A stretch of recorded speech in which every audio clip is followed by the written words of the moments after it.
Good evening everyone. Audio video clear है आप लोगों तक?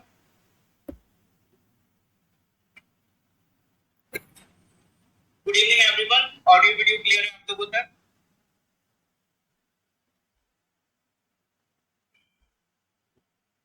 हाँ जी सर, ऑडियो वीडियो को कंफर्मेशन दीजिए, फिर हम स्टार्ट करते हैं।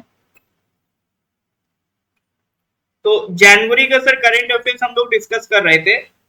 ये लेक्चर नंबर 307 है।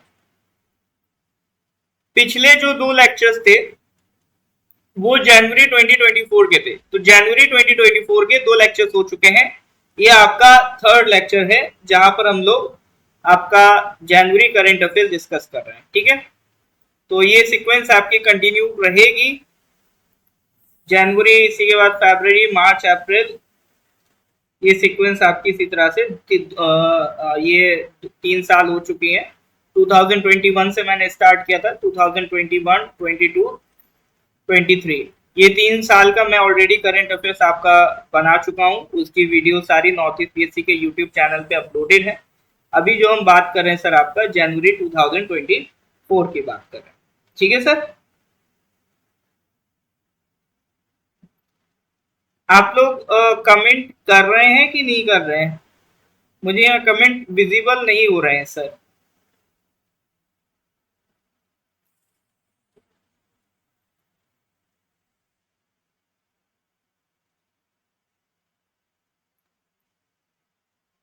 कमेंट सर आपके विजिबल नहीं हो रहे हैं।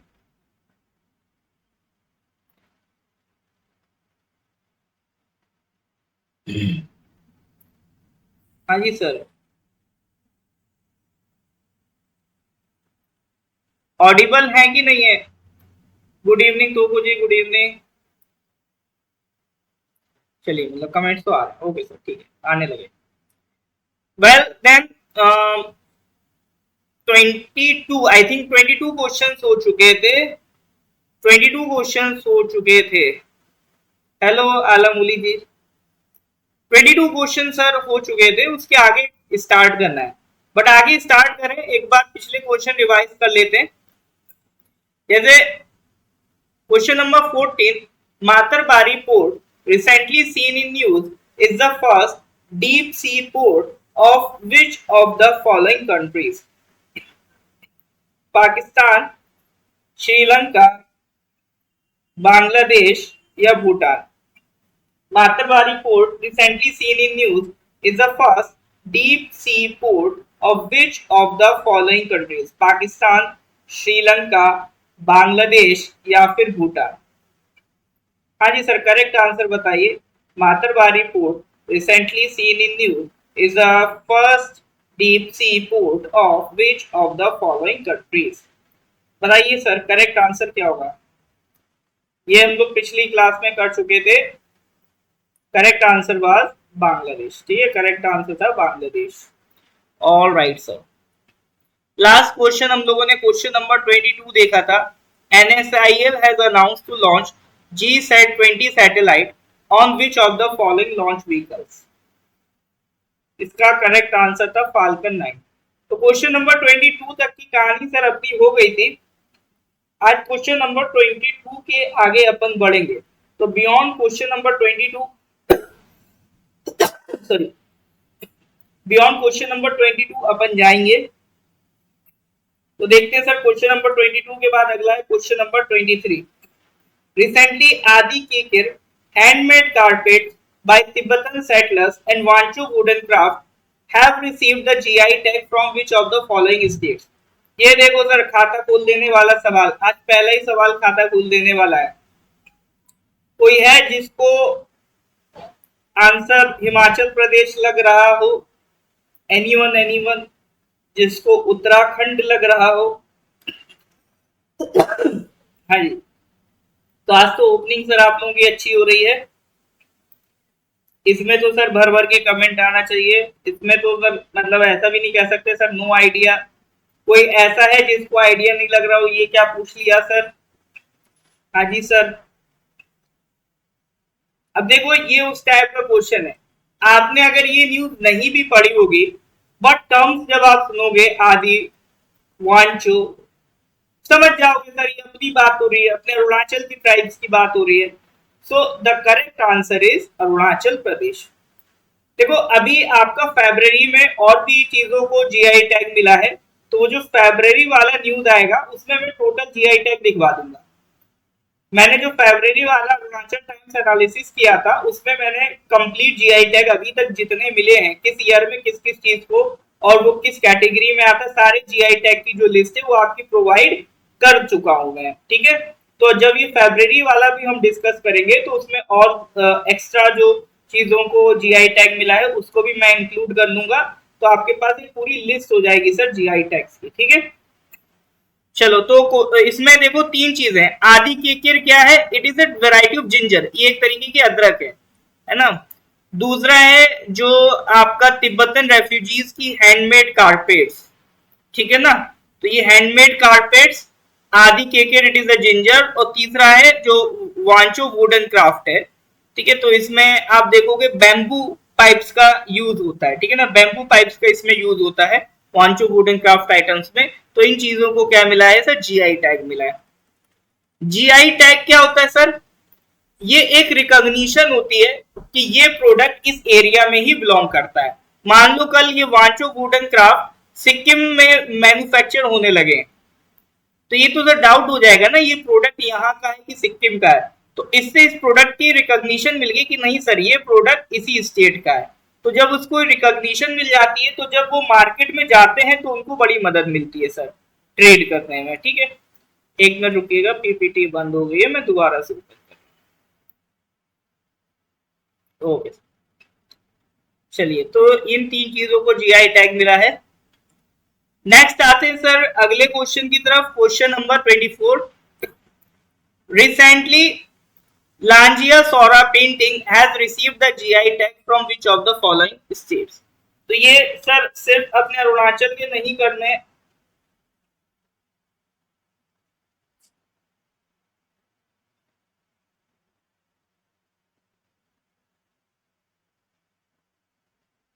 उसके अलावा और भी जो आपको मिलते हैं उसको भी करते जाना है सर।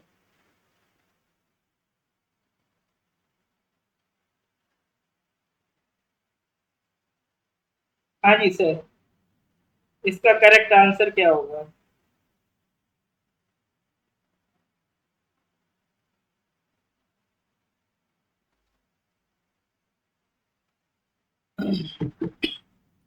हाँ जी, Lanjia Saora painting has received the GI tag from which of the following state. Jharkhand, Orissa, Chhattisgarh और आपका वेस्ट बंगाल। करेक्ट आंसर क्या होगा सर, बी उड़ीसा। हाँ जी सर बिल्कुल, करेक्ट आंसर इज उड़ीसा, ठीक है, करेक्ट आंसर इज उड़ीसा। तो ये जो लांजिया सोरा पेंटिंग है ये आपकी उड़ीसा से बिलोंग करती है। It is one of the oldest tribal art form and is also known as Kedital. ये किसको बिलोंग करती है, Lanjia Saora community. It is a PVTG, ठीक है। मैंने आपको बताया था जो शेड्यूल ट्राइब्स हैं उसमें भी एक ग्रुप है, उसमें अराउंड 75 ट्राइब्स आती हैं जो एक्सट्रीमली बैकवर्ड ट्राइब्स हैं जिनको हम लोग अलग कैटेगरी में रखते हैं, पार्टिकुलरली वल्नरेबल ट्राइबल ग्रुप, ठीक है। तो उस पीवीटीजी में आपकी एक कम्युनिटी आती है लांजिया सोरा कम्युनिटी, ठीक है। तो उनकी ये पेंटिंग है, वन ऑफ द ओल्डेस्ट आप कह सकते हो आर्ट फॉर्म है जो उड़ीसा में देखने को मिलता है। ऑल राइट, तो मूव करते हैं अगले क्वेश्चन की तरफ, question number 25। Recently, the government of India has extended the deadline for the completion of Bharat Mala Pariyojana phase 1 to which of the following years। देखो भारत माला परियोजना ये गवर्नमेंट की एक स्कीम है, ठीक है, गवर्नमेंट की ये स्कीम है, इसका फेज 1 है, अभी उसको लॉन्च किया गया था तो उसकी डेडलाइन एक्सटेंड कर दी गई है, ठीक है ना। तो वो डेडलाइन एक्सटेंड करके कितनी हो गई है। गुड इवनिंग एडवर्ड जी, बताइए सर। अभी ये जो भारतमाला परियोजना है इसकी डेडलाइन क्या कर दी गई है, एक्सटेंड कर दी गई है। और एक्सटेंड करके कितनी कर दी गई है, ये आपसे क्या पूछ रहा है, सवाल पूछ रहा है। बताइए सर कितनी कर दी गई है।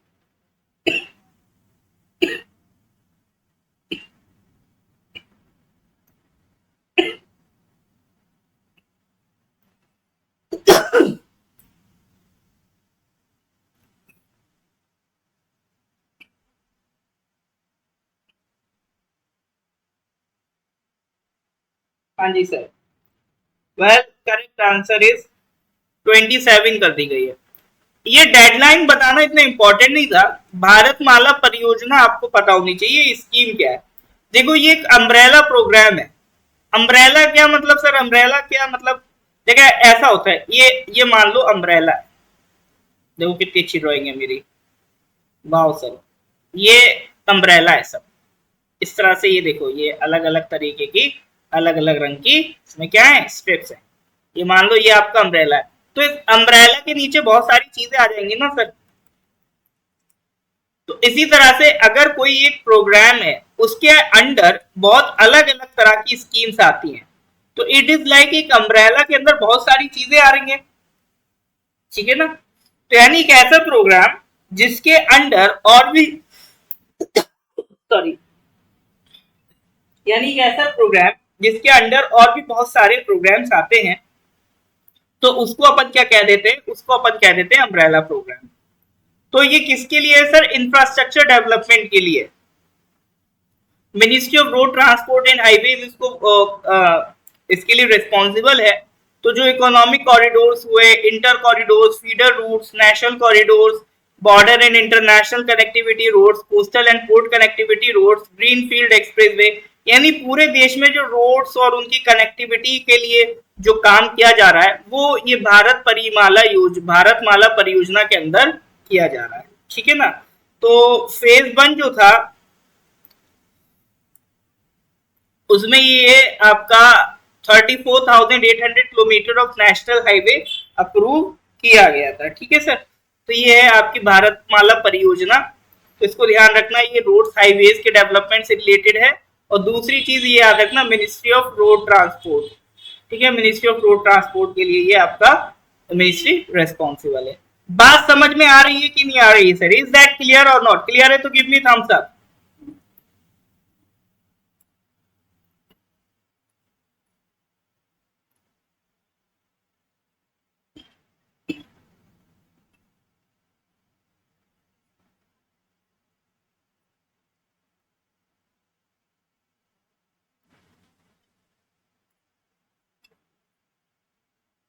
हाँ जी सर, क्लियर है तो give me thumbs up. All right, फिर आगे बढ़ते हैं अगले क्वेश्चन की तरफ। ये था question number 25। Moving to the next question, question number 26। Question number 26। Recently, it was informed that more than 1 crore people have been screened for sickle cell disease under the National Sickle Cell Anemia Elimination Mission. It aims to eliminate sickle cell anemia from India by which of the following years? ठीक है, अभी ये जानकारी मिली थी कि 1 करोड़ लोगों को sickle cell disease पाई गई है। अभी जो एक national sickle cell anaemia elimination mission चल रहा है, तो इसका पर्पस, अभी एक मिशन बनाया गया कि सिकल सेल अनीमिया को हमें एलिमिनेट करना है। तो वो टारगेट कब तक रखा गया वो बताइए, ठीक है। ये मेनली क्वेश्चन इसलिए रखा ताकि मैं आपको sickle cell disease, sickle cell anaemia के बारे में आपको बता पाऊं। इस पे भी क्वेश्चन नहीं, लेकिन हाँ ये 1-2 बार न्यूज में रहा है। ये डिसीज एक बार और न्यूज में आई थी, तब भी मैंने इसके बारे में बताया था। ये दोबारा फिर से न्यूज में आई है, तो मैं इसको दोबारा फिर से बताऊंगा, है ना। तो ये 2 बार को मैं देख चुका हूँ पिछले 2 साल के अंदर, बार बार हर साल ये न्यूज में आ रहा है। तो हमें इसका बारे में पता होना चाहिए, हो सकता है आपसे एग्जामिनेशन में पूछ ले। क्योंकि जो जनरल साइंस वाला पोर्शन है, उसमें जो बायोलॉजी सेक्शन है, उसमें सबसे ज्यादा इंपॉर्टेंट जो पार्ट होता है वो ह्यूमन डिसीज से ही रिलेटेड होता है। तो उस पर क्वेश्चन बनने की प्रोबेबिलिटी अच्छी होती है। तो ये क्वेश्चन को आपको अच्छे से करके जाना चाहिए। हाँ जी सर, अगर आप इस पर कमेंट करेंगे तो क्या करना चाहिए? देखो आपको जो भी लगता है सर कमेंट जरूर करो, ठीक है ना। अगर सर आप इंटरेक्ट नहीं करोगे, मतलब उसको कमेंट नहीं करोगे, तो लाइव रहने का तो फिर मतलब ही नहीं है। फिर तो आप रिकॉर्डिंग में भी देख सकते हो, रिकॉर्डिंग में तो थोड़ा स्पीड फास्ट करके भी देख सकते हो। तो आप लाइव में अगर मौजूद हो सर कमेंट जरूर करो। No one is going to जज यू कि आपने ये आंसर दिया, बी आंसर दिया। जो भी गलती करनी यही कर दो सब, ताकि एग्जामिनेशन में गलती का सवाल ही ना पैदा हो। चलिए सर, तो इसकी जो डेडलाइन है इसको एलिमिनेट करने की वो रख दी गई है 2047। 2047 गवर्नमेंट ने एक डेडलाइन रखी है डेवलप्ड कंट्री बनाने की, कि हम डेवलप्ड इंडिया बन जाएंगे बाय 2047। 2047 में हमारे देश की आजादी को 100 साल पूरे भी हो रहे हैं, ठीक है ना। तो वो 2047 इसकी क्या हो गई है, डेड लाइन हो गई है। अब ये सर है क्या, ये सिकल सेल डिसीज है क्या, ये एक तरीके का डिसऑर्डर है। डिसऑर्डर मतलब जब जीन में किसी तरह का जो कोई चेंज हो जाता है, मतलब सेल में किसी तरह का चेंजेस देखने को मिलते हैं, एक नॉर्मल ऑर्डर की जगह कोई दूसरा ऑर्डर देखने को मिलता है, तो उसे कहते हैं डिसऑर्डर, ठीक है। इसमें क्या होता है, जैसे जो रेड ब्लड सेल है उनकी शेप बदल जाती है। जैसे मान लो रेड ब्लड सेल कैसी होती हैं, जैसे डोनट्स की तरह होती हैं, ये इस तरह से, इस तरह से है ना, ये मतलब राउंड राउंड डिस्क शेप होती है, बीच से थोड़ी सी दबी हुई होती है। जैसे अगर आपने कभी अपना यूपी यूपी आए हो, पेड़ा देखा हो, जिसने पेड़ा देखा हो, पेड़े में यहाँ बीच में क्या रख दो, उंगली रख दो, तो वो थोड़ा सा अंदर बैठ जाएगा, चपटा हो जाएगा, फ्लैट हो जाएगा, ठीक है। तो उस तरह की शेप होती है रेड ब्लड सेल की, है ना, ठीक है। ऐसे मान लो गोल गोल डिस्क शेप होती है। लेकिन अगर मान लो किसी कारणवश किसी वजह से ये जो शेप है ये इस तरह से हो जाए, अब अगर गोल रहती है तो मान लो ये आपकी बीन है, नस है, तो ये रेड ब्लड सेल इस तरह से फ्लो कर रही हैं। लेकिन कभी कभी क्या होता है, मान लो इसने शेप चेंज करके इस तरह से कर ली, सर ये क्रीसेंट शेप हो गई, तो यहाँ पर कभी कभी डेडलॉक बन जाता है, तो ये ब्लड फ्लो को रोक सकती है, ठीक है ना। तो इससे क्या होता है सर, ब्लड फ्लो को पता चला आपका ब्लड फ्लो ही रुक जाए, तो ये जान लेवर तक हो सकती है, ठीक है ना। तो इसमें क्या होता है, सिकल सेल डिसऑर्डर में आपकी जो रेड ब्लड सेल है उसका जो शेप है वो बदल जाता है, to become misshapen and break down, ठीक है। सेल्स मरने जल्दी लगती हैं, ठीक है ना। तो हेल्दी रेड ब्लड सेल्स की एज कम हो जाती है, जिसकी वजह से आपका ब्लड फ्लो भी ब्लॉक हो सकता है, उससे पेन भी हो सकता है। तो इस तरह की बीमारी को कहते हैं सिकल सेल डिसऑर्डर। अब इसी को एलिमिनेट करने के लिए sickle cell anaemia elimination mission Bharat सरकार ने लॉन्च किया है।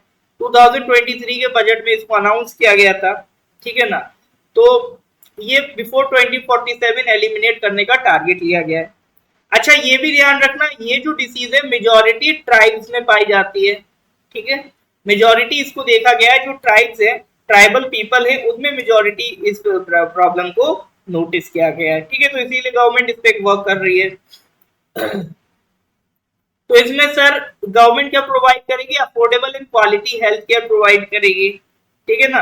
अवेयरनेस फैलाई जाएगी, यूनिवर्सल स्क्रीनिंग की जाएगी लोगों की। अब आप में से भी हो सकता है बहुत से लोग जिन्होंने पहली बार इस बीमारी का नाम सुना हो, तो यही गवर्नमेंट का भी पर्पस है कि भाई जिन्होंने नाम नहीं सुना, जो इससे अवेयर नहीं है, वो उससे अवेयरनेस उनको मिले, जानकारी मिले। जो 17 स्टेट जहां पर ये सबसे ज्यादा फैली हुई है, these are Gujarat, Maharashtra, Rajasthan, Madhya Pradesh, Jharkhand, Chhattisgarh, West Bengal, Orissa, Tamil Nadu, Telangana, Andhra Pradesh, Karnataka, Assam, Uttar Pradesh, Kerala, Bihar, Uttarakhand. इन स्टेट में मेनली ये आपका बीमारी देखने को मिलती है, ठीक है सर। तो सिकल सेल डिसीज अगर पूछेगा तो बता पाएंगे कि नहीं बता पाएंगे, यस और नो। हाँ जी सर, बात समझ में आ रही है कि नहीं आ रही है, आ रही तो sir give me thumbs up.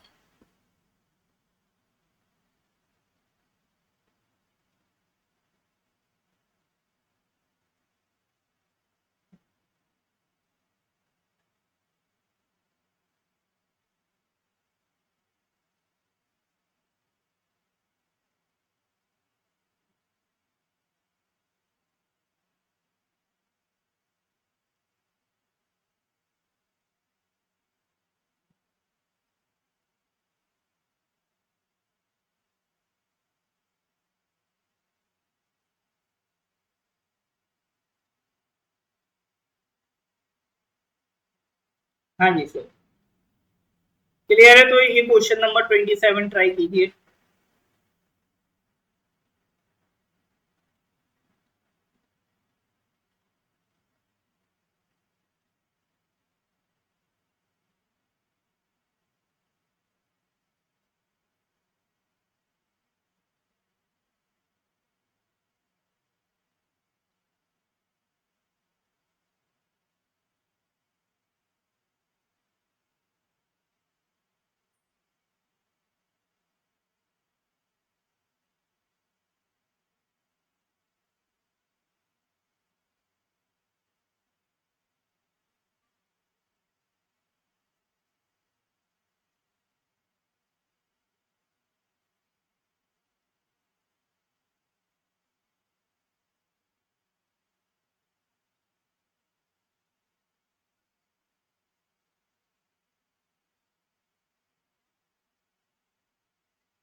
Recently, Sundarban honey, black Nunia rice, and Tangel, Gorod, and Kadial saris have received the GI tag from which of the following states? देखो, मैं ऐसा मानता हूं अगर आप थोड़ी भी जीके वीके पढ़ रहे हो तो आप इतना तो सर आइडिया लगा लोगे सुंदरबन कहाँ पर है। देखो, इसी को इंटेलिजेंट कैसे कहते हैं सर। अगर मैं आपसे पूछूं सर क्या ये आपको क्वेश्चन आता है तो मेजोरिटी कहेंगे नहीं आता है।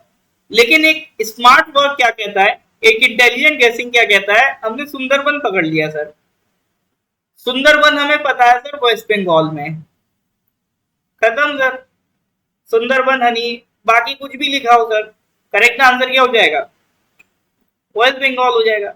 तो ये जो हनी है सुंदरबन हनी है ना ये, और जो आपका नुनिया राइस ब्लैक राइस होता है ना, और ये अलग अलग जो आपकी साड़ीज हैं, तंगेल गोरोड और Kadiyal, these are the categories of saris. तो इनको जीआई टैग मिला है। ये कहाँ से बिलोंग करते हैं sir, they belongs to West Bengal. ठीक है, all right sir. Moving to the next question, question number 28। It was 27, अगला है sir 28। Doctor S Jaishankar will represent India at the 19th Non-Aligned Movement Summit 2024 in Kampala. It is in which of the following countries? Ghana, Uganda, Ethiopia, Tanzania. Doctor S Jaishankar जो हमारे foreign minister हैं वो India को represent करेंगे at the 19th non aligned movement summit 2024। Nehru के time से sir ये non aligned movement चल रही है, हर साल इसकी समिट होती है। ठीक है, इस बार हो रही है कंपाला। तो कंपाला किस देश में आता है सर, घाना में आता है, युगांडा में आता है, इथियोपिया में आता है, और इट इज इन तंजानिया। बताइए सर।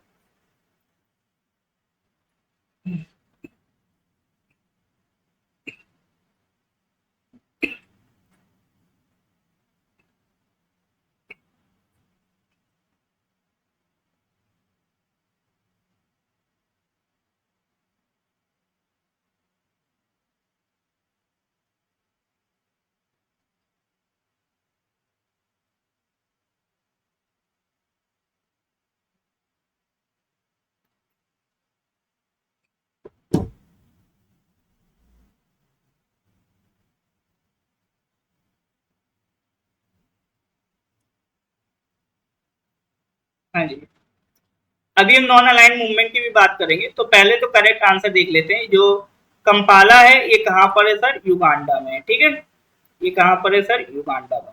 तो अभी 19 समिट हुई थी, कंपाला युगांडा में हुई थी। ठीक है, उसकी थीम क्या थी sir, deepening corporation for share global affluence. तो अभी जो इसकी चेयरमैनशिप है पहले अजरबैजान के पास थी, अब युगांडा के पास आई है। Uganda is an African country. कब तक रहेगी, 2027 तक ये चेयरमैनशिप युगांडा में रहेगी। इसमें कंपाला डिक्लेरेशन अडॉप्ट किया गया था। कंपाला डिक्लेरेशन में क्या कहा था, हाँ जी, ईदी अमीन, मतलब बहुत फेमस है ईदी अमीन आपका युगांडा में। तो कंपाला डिक्लेरेशन में अभी जो इसराइल का मिलिट्री एग्रेशन हो रहा है उसको मतलब काफी बुरा भला कहा गया। और साथ ही साथ यूएन सिक्योरिटी काउंसिल का जो रेजोल्यूशन था जिसमें मतलब गाजा स्ट्रिप में ह्यूमैनिटेरियन एड अलाउ की गई थी। ठीक है, तो उसके रिगार्डिंग ये आपका अडॉप्शन किया जाता है कंपाला डिक्लेरेशन। ठीक है, वो मतलब रेजोल्यूशन ताकि ह्यूमैनिटेरियन एड को प्रोवाइड किया जा सके। ठीक है, तो अभी जो इसराइल पैलेस्टीन कॉन्फ्लिक्ट है इस पे हमारा ऑलरेडी एक वीडियो बन चुका है। तो नॉर्थ ईस्ट पीएससी का जो यूट्यूब चैनल है उस पे आप ये सर्च लिख देना Israel Palestine conflict north east PSC, तो हमारा वीडियो आ जाएगा। नजरुल सर ने इसका पूरा एक्सप्लेन किया है कि जो पूरा इशू चल रहा है, ठीक है, पूरा हिस्ट्री में बिल्कुल शुरुआत से, तो वो आपको जानकारी यहाँ से मिल सकती है। ठीक है, अभी इंडिया की तरफ से जो हमारे एक्सटर्नल अफेयर्स मिनिस्टर थे वो गए थे और उन्होंने भी कहा कि भाई गाजा क्राइसिस का सस्टेनेबल सॉल्यूशन आना चाहिए और इमीडिएट रिलीफ ह्यूमैनिटेरियन क्राइसिस में देने की जरूरत है। ये सारी बातें हमारे एक्सटर्नल अफेयर्स मिनिस्टर ने बोली। अब ये सर बात कर लेते कि नॉन अलाइंड मूवमेंट होता क्या है, ये है क्या सर। देखो सर ऐसा था 1947 जब हमारे देश को आजादी मिली या ये कह लो 1939 से 1945 वर्ल्ड वॉर टू चला। वर्ल्ड वॉर टू के बाद पूरे यूरोप का हालत खराब हो गया था। उस टाइम दुनिया बाइपोलर हो गई थी। एक तरफ USA powerful country as a powerful country emerge हो रहा था, दूसरी साइड यूएसएसआर ऐसे पावरफुल कंट्री इमर्ज हो रहा था। और यूरोप ने जो कॉलोनाइजेशन कर रखा था, गुलाम बना रखा था अलग अलग कंट्रीज को, तो after world war two decolonization start हो जाता है। जो कंट्रीज थी वो आजाद होने लगती हैं। जैसे हमें भी कब आजादी मिल गई सर? 1947। हमें भी 1947 में आजादी मिल गई। तो आफ्टर डीकोलोनाइजेशन तो धीरे धीरे हम क्या होने लगे सर? हम पावरफुल होने लगे। अब जो कंट्रीज आजाद हो रही थी उनके आगे बड़ा चैलेंज था, क्योंकि जो भी आजाद हुई कंट्री थी सर वो अभी कोई बहुत पावरफुल कंट्री नहीं होती, बाद में पावरफुल होने लगे, बात अलग है। उस टाइम तो सर उतनी पावर नहीं थी हमें, खाने की दिक्कत थी। तो एक तरफ से यूएसए खींच रहा था, एक तरफ से यूएसएसआर खींच रहा था। यूएसए कह रहा था हमारी साइड आ जाओ, यूएसएसआर कह रहा था हमारी साइड आ जाओ। अब हम किसी के साइड भी चले जाएं, दिक्कत है सर। जब भी उसका दूसरी कंट्री से वॉर छिड़ जाएगा हमें उसके सपोर्ट में जाना पड़ेगा। ये तो वही बात हुई सर, वर्ल्ड वॉर टू में हमें अपनी मिलिट्री भेजनी पड़ रही थी, उसी तरह की सिचुएशन फिर रिपीट हो जाएगी। साथ ही साथ मान लो अगर हम यूएसए के पाले में चले गए तो बिना वजह यूएसएसआर के अलायंस से हमारी दुश्मनी हो जाएगी। तो हमारे जो उस टाइम लीडर्स थे, मेनली नेहरू जी, वो नहीं चाहते थे कि हम इस तरह की किसी सिचुएशन में पड़े। वरना सॉवरेन होने का मतलब ही क्या रहा, आजाद होने का मतलब ही क्या रहा, जब हम अपनी मर्जी से अपने रिलेशन नहीं चुन पा रहे हैं। हम तो भैया सबसे रिलेशन अच्छा करना चाहते थे। तो नेहरू जी और उनकी तरह और भी जो अलग अलग लीडर्स थे, जैसे आपका इजिप्ट से जमाल अब्दुल नसीर थे, है ना, जोसेफ टीटो युगोस्लाविया से थे, है ना, आपका इंडोनेशिया के लीडर से सुकार्नो ऑफ इंडोनेशिया और क्वामे क्रूमा ऑफ घाना। तो ये जो अलग अलग लीडर्स थे, ठीक है ना, मेनली ये 5 ही लीडर्स थे। कौन कौन सी कंट्री के? आपका युगोस्लाविया के, इजिप्ट के, अपने इंडिया के नेहरू जी, इंडोनेशिया और घाना, ये 5 कंट्रीज के जो लीडर थे, इन्होंने वही डिसाइड किया ऐसा है हम अपना एक ग्रुप बनाएंगे, उस ग्रुप का नाम होगा नॉन अलाइंड मूवमेंट। ना हम यूएसए के साइड जाएंगे, ना हम यूएसएसआर के साइड जाएंगे, हम अपना न्यूट्रल पोजीशन मेंटेन करेंगे। हम यूएसए से भी कॉपरेट करेंगे, यूएसएसआर से भी करेंगे। अब अकेला कोई कंट्री ये स्टेप ले लेता तो उसके लिए दिक्कत थी सर, ना यूएसए छोड़ता ना यूएसएसआर छोड़ता। क्योंकि कई कंट्रीज ने मिलकर ये स्टेप लिया तो हमारे लिए रियायत हो गई, ठीक है। उन्होंने कहा चलो ठीक है, ये किसी की भी साइड नहीं है, ठीक है। तो ये नॉन अलाइन मूवमेंट एक बहुत बड़ा मेजर रोल प्ले किया था जब 1965 1950 में कोल्ड वॉर चल रहा था यूएसए यूएसएसआर के बीच, ठीक है। तो नैम ये स्टैब्लिश कब हुआ था? ये स्टैब्लिश हुआ था 1961 इन बेलग्रेड। 1961 बेलग्रेड में इसको स्टैब्लिश किया गया था। ड्यूरिंग द कोल्ड वॉर ये स्टैब्लिश किया गया था, जो अलाइन नहीं करना चाहते थे, ठीक है। एट प्रेजेंट अगर हम देखें नॉन अलाइन मूवमेंट में 120 कंट्रीज हैं सब, 17 observer countries and 10 observer organization है। इसका कोई परमानेंट सेक्रेटेरिएट नहीं है।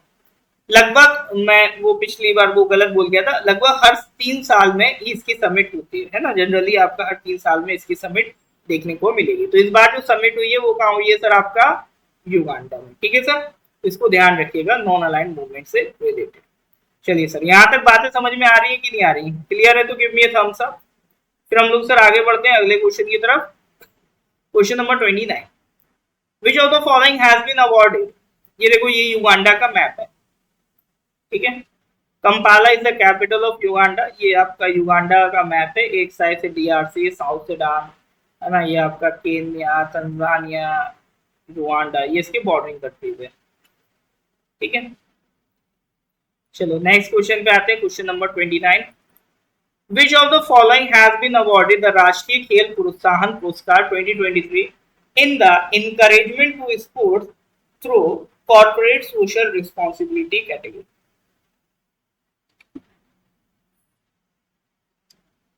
बताइए sir.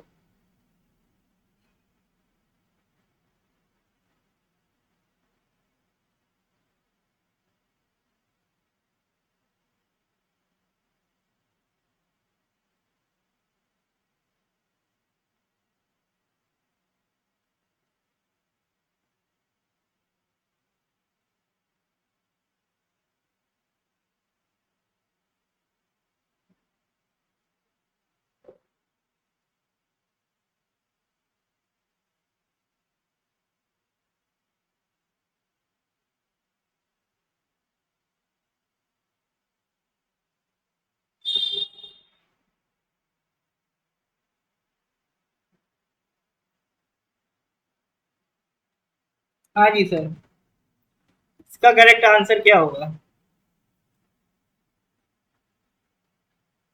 Alright, all right. Which of the following has been awarded the राष्ट्रीय खेल प्रोत्साहन पुरस्कार? ठीक है, ये राष्ट्रीय खेल प्रोत्साहन पुरस्कार ये कौन देता है? Ministry of youth affairs and sport देता है। किसको दिया गया है sir? Orissa mining corporate limited. ठीक है, for encouragement to sports through CSR. CSR में अभी अरुणाचल टाइम्स के एनालिसिस कर रहा था, उसमें मैंने बताया था कि मान लो जो बड़ी बड़ी कंपनीज होती, जो कंपनीज एक 1956 में क्या कहते हैं रजिस्टर्ड है, तो इनका एक क्राइटेरिया है कि मिनिमम अगर वो इतना प्रॉफिट या टर्नओवर कमा रही हैं तो उन्हें अपने पिछले 3 साल के प्रॉफिट के एवरेज का 2% जो है डोनेट करना होता है। या तो वो किसी को डोनेट कर दें, कहीं चैरिटी कर दें, या किसी सोशल एक्टिविटी में उस पैसे को इन्वेस्ट कर दें। तो उड़ीसा माइनिंग कॉर्पोरेट ने क्या करा था, स्पोर्ट्स को इनकरेज करने के लिए इस पैसे को यूज कर लिया। तो उन्होंने स्पोर्ट्स के लिए इस पैसे को यूज किया, इसीलिए उनको encouragement to sports through CSR इसका ये अवार्ड मिला है, उड़ीसा माइनिंग कॉर्पोरेट लिमिटेड। ठीक है,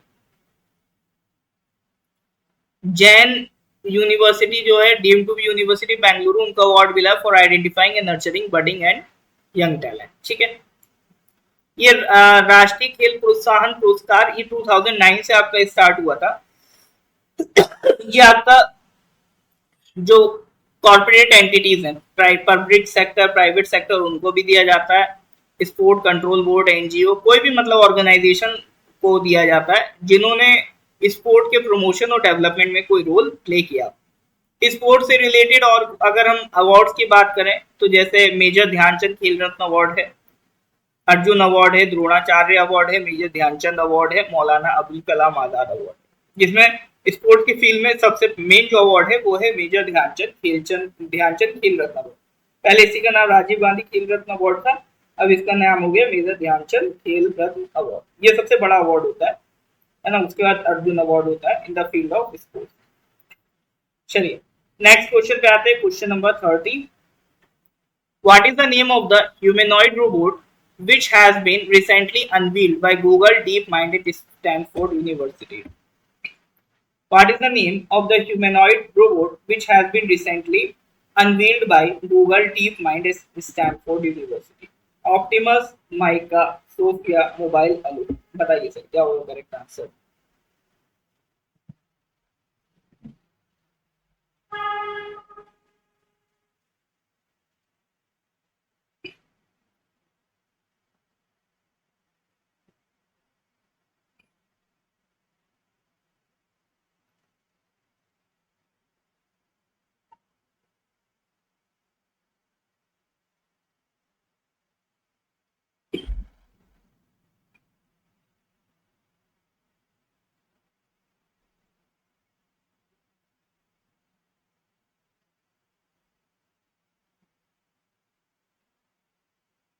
हाँ जी सर, इसका करेक्ट आंसर क्या होगा?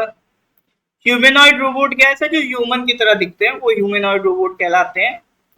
ठीक है, सोपिया, सोपिया तो वही याद करो, सऊदी अरब में जो एक ह्यूमनॉइड रोबोट बना था, Google deep mind Stanford university ने बनाया। इसका नाम है मोबाइल अलुहा। ये क्या है sir? To elevate the capabilities of bimanual mobile manipulation. ये बाई मैनुअल मोबाइल मैनिपुलेशन का मतलब क्या होता है सर? मतलब जैसे एक इंसान है ना, इस हाथ से भी काम कर लेते, इस हाथ से भी काम कर लेता है सॉरी, तो ये कहलाता है बाई मैनुअल। तो एक साथ वो दो काम कर सकता है। ठीक है, तो इसी चीज को कह रहे हैं बाई मैनुअल। तो ये रोबोट का नाम ध्यान रखेंगे, मोबाइल अलूहा। चलिए नेक्स्ट क्वेश्चन पे आते हैं, question number 31। Recently Aditya L1 has arrived at his destination sorry, Aditya L1 has arrived at his destination L1, the first Sun Earth Lagrangian point on which of the following dates?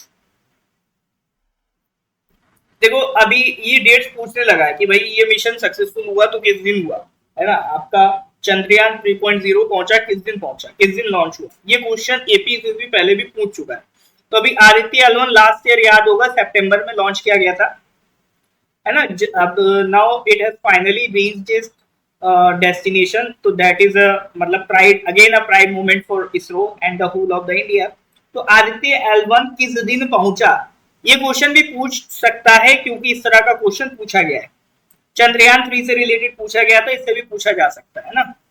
Correct answer is 6 जनवरी 2024। तो 6 जनवरी को Aditya L1 जहां इसको पहुंचना था पहुंच गया। कहां पहुंचना था sir, L1 point, Lagrange point L1। 5 points हैं, 5 जिनको लेग्रांजे पॉइंट्स कहते हैं। लेग्रांजे पॉइंट का मतलब क्या है सर, ये मान लो सन है, ठीक है ना, ये मान लो सन है, ये अर्थ है, दोनों की अपनी अपनी ग्रेविटी होती है। आप मान लो इस पॉइंट पे खड़े हो, तो सन भी अपनी ग्रेविटी से आपको अपनी तरफ खींचेगा, अर्थ भी अपनी ग्रेविटी से आपको अपनी तरफ खींचेगी, लेकिन किसी की कम होगी ग्रेविटी, किसी की ज्यादा होगी। जो लेग्रांजे पॉइंट है वो एक ऐसा पॉइंट है जहां पर जो सन है उसका जो ग्रेविटेशनल फोर्स लग रहा है, ठीक है, और जो अर्थ है उसका जो ग्रेविटेशनल फोर्स लग रहा है, दोनों क्या है, सेम। ठीक है, लेग्रांजे पॉइंट वो पॉइंट है जहां से सन की तरफ से लगने वाला फोर्स और जो अर्थ की तरफ से लगने वाला फोर्स दोनों सेम है। Where the gravitational forces of two large orbiting bodies such as the sun and earth balance each other out। तो यहाँ पर क्या है सर, लेग्रांजे पॉइंट पे क्यों भेजा गया, यहाँ से हमें सन को स्टडी करना था, तो लेग्रांजे पॉइंट अच्छा ऑप्शन था, क्योंकि कहीं और अगर किसी पॉइंट पे भेजते तो अर्थ की ग्रेविटी अलग खींचती, सन की ग्रेविटी अलग खींचती, तो उस पॉइंट पे उसे स्टे कराने में ज्यादा एनर्जी खर्च होती है। अब लेग्रांजे पॉइंट पे जो सन की तरफ फोर्स लग रहा है और जो अर्थ की तरफ लग रहा है, दोनों एक दूसरे को कैंसिल आउट कर देगा, तो वहां पर स्टे कराने में एनर्जी कम खर्चा करनी पड़ेगी। इसीलिए ये आदित्य L1 मिशन सन को स्टडी करने गया है, तो लेग्रांजे पॉइंट पे भेजने से जो एनर्जी है वो कम खर्च होगी। ठीक है, तो टोटल 5 अभी लेग्रांजे पॉइंट है, उनमें जो L1 है उस पर भेजा गया। ये भी क्वेश्चन पूछ सकता है सर, L1 पे भेजा गया कि L2 या L3 या L4, ठीक है, इसको ध्यान रखिएगा। बात समझ में आ रही है सर कि नहीं आ रही है, क्लियर है तो give me a thumbs up. हाँ जी सर, कोई डाउट है तो बताइए, क्लियर है तो give me a thumbs up. Next question पे आते हैं sir, question number 32। Recently, Union Minister Dr. Mansukh Mandavia has inaugurated India's first healthy and hygienic food street prasadam in which of the following country? Sorry, which of the following cities? Question number 32 बताइए sir.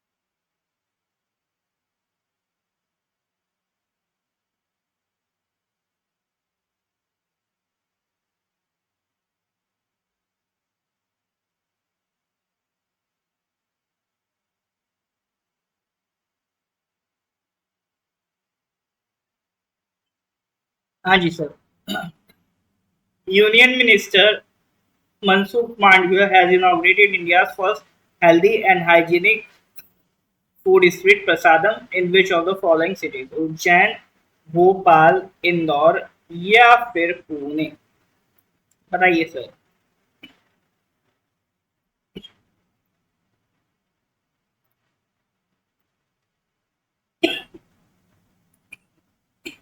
Well the correct answer is Ujjain. ठीक है, उज्जैन किस state में है sir, Madhya Pradesh में। देखो एक street food का कंसेप्ट क्या है, स्ट्रीट फूड का कंसेप्ट यहाँ पर सर पूरा किड्स का प्ले एरिया होगा, drinking water facility, CCTV surveillance, parking, public convenience, है ना, सीटिंग स्पेस, मतलब कि प्रॉपर व्यवस्था होगी। जैसे आज के टाइम में जो आप स्ट्रीट देखते हो वो ऐसी वाली स्ट्रीट नहीं है सर, वो आज के टाइम में हमने जो बना रखी है बिल्कुल चौक हो रखे रास्ते, एक प्रॉपर डेडिकेटेड जगह दी जाएगी जहाँ पर स्ट्रीट फूड भी मिलेगा और भी अदर एम्यूनिटीज प्रोवाइड की जाएंगी। तो पर्पज वही है सर, विकसित भारत बन रहा है, इंफ्रास्ट्रक्चर भी अच्छा होना चाहिए, तो जो कंजेस्टेड गलियां हैं वो खत्म होकर प्रॉपर डेडिकेटेड एरियाज हो जहां पर स्ट्रीट फूड बेचा जा सके। अभी क्या चलता है सर, कोई भी हाईवे पे जगह मिल गई वहां पर दुकान डाल दी, तो उसकी जगह गवर्नमेंट ट्राई कर रही है प्रॉपर एक स्पेस बनाए जाए जहां पर स्ट्रीट फूड लोग एक्सेस कर पाए, ठीक है ना।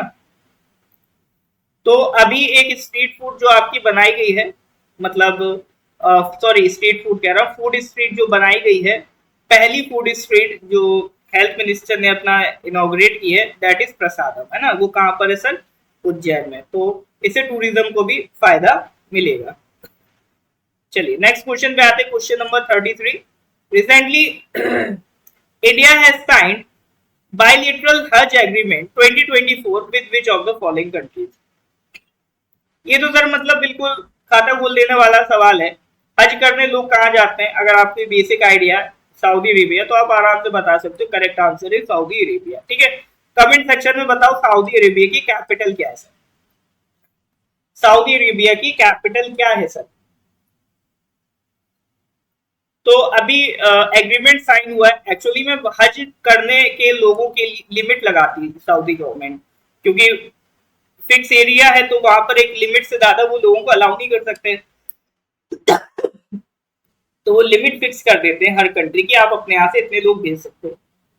जैसे इंडिया से कितने भेजे जा सकते हैं, इंडिया से अभी जो टोटल कोटा है वो सेट किया गया 1,75,025, ठीक है। इतने हज पिलग्रिम्स भेजे जा सकते हैं, ठीक है, बिल्कुल। सऊदी अरेबिया की capital is Riyadh, this is the capital. Currency से कंफ्यूज मत करना, करेंसी अलग है, currency is riyal, riyal is the currency and Riyadh is the capital, ठीक है। ऑल राइट सर, तो बात जब यहां तक आ चुकी है तो क्वेश्चन नंबर 34 का आंसर बताइए sir. Who among the following has been honored with the 14th Dr. M. S. Swaminathan Award for Leadership in Agriculture? Who among the following has been honored with the 14th Dr. M. S. Swaminathan Award for Leadership in Agriculture? हाँ जी sir बताइए। Professor B R Kamboj, doctor G S Khush, professor Ratan Lal, doctor Surender Sehgal, ठीक है। जैसे आपका Ramanujan award पे question बन जाता है ना, इसी तरह से स्वामीनाथन अवार्ड पे भी क्वेश्चन बहुत आसानी से बन सकता है। तो इम्पोर्टेंट है, अवार्ड एंड ऑनर्स के सेक्शन में इस क्वेश्चन को पुट करके रखिएगा, इंपॉर्टेंट क्वेश्चन। तो क्वेश्चन नंबर 34 का correct answer is professor B R Kamboj. Chaudhary Charan Singh Haryana agricultural university के वो वाइस चांसलर है। उन्होंने जो मतलब अपना कंट्रीब्यूशन दिया in the field of agronomy, उसके लिए उनको ये अवार्ड दिया गया है, ठीक है। तो नाम ध्यान रखिएगा, प्रोफेसर बी आर कम्बोज, ठीक है सर। तो correct answer is professor B R Kamboj. I hope you are getting it. Is that clear और नॉट? हाँ जी सर, यहाँ तक क्लियर है कि नहीं है? कोई डाउट होने से बताइए। एक लास्ट क्वेश्चन आज का सिंपल है, question number 35। Recently the foundation stone for the project on modernization and upgradation of Paradip Fishing Harbour has been laid. It is in which of the following states? अब देखो, अगर आपने थोड़ा बहुत ports को पढ़ा होगा तो आई थिंक बता पाओगे पैराडीप कहां पर है, ठीक है। अभी पैराडीप फिशिंग हार्बर पे कुछ मॉडर्नाइजेशन अपग्रेडेशन का काम चल रहा है। तो क्वेश्चन ये है कि सर ये पैराडीप पोर्ट आपका कहां पर है, उड़ीसा में है, वेस्ट बंगाल में है, आंध्र प्रदेश में है, या फिर आपका तमिलनाडु में? पैराडीप, बिल्कुल सही बात, पैराडीप इज इन उड़ीसा। उड़ीसा की कैपिटल पता है? तो देखो ये मैंने यहाँ पीडीएफ में सारे इंपॉर्टेंट मैप्स, ये इंपॉर्टेंट पोर्ट्स अटैच कर दिए हैं। ये जो ये ऑरेंज वाले हैं ये मेजर पोर्ट्स, इनके नाम तो पता होने ही चाहिए। जैसे कोलकाता हल्दिया वेस्ट बंगाल में है, पैरादीप उड़ीसा में है, वाइजैग आंध्र प्रदेश में है, चेन्नई ट्यूटिकोरिन तमिलनाडु में है, कोची ये आपका केरला में। इसी तरह से ये एनएमपीटी ये आपका कर्नाटका में, मरमुगांव गोवा में है, मुंबई जवाहरलाल नेहरू पोर्ट ट्रस्ट ये आपका महाराष्ट्र में, कांडला गुजरात में, ठीक है। पहले इनको याद करना जो मेजर मेजर है, जब ये याद हो जाए फिर नॉन मेजर पे जाना, जैसे धामरा, गोपालपुर, गंगावरम, काकीनाडा, कृष्णापट्टनम। ठीक है सर, तो ये पोर्ट्स इंपॉर्टेंट है, पोर्ट्स पे क्वेश्चन आए दिन बनते रहते हैं, तो इसको भी ध्यान रखिएगा। चलिए सर, तो that was all for the day. आज हम लोगों ने क्वेश्चन नंबर 35 तक कंप्लीट करा। इसके आगे की कहानी हम लोग फिर फर्दर अगली क्लास में कंप्लीट करेंगे। ठीक है, तो इसी तरह से धीरे धीरे अपन क्या करेंगे, आपका जो जनवरी वाला करेंट अफेयर है उसको अपन कंप्लीट करेंगे। ठीक है सर, चलिए जी, आई होप यहाँ तक चीजें आपको समझ में आ रही है। लेक्चर अच्छा लगा हो तो लाइक कर दीजिएगा, अपने कलीग्स के साथ इसे शेयर कर दीजिएगा। ठीक है सर, तो इसके आगे का कहानी we will discuss in the next class. Till then, goodbye, have a nice day.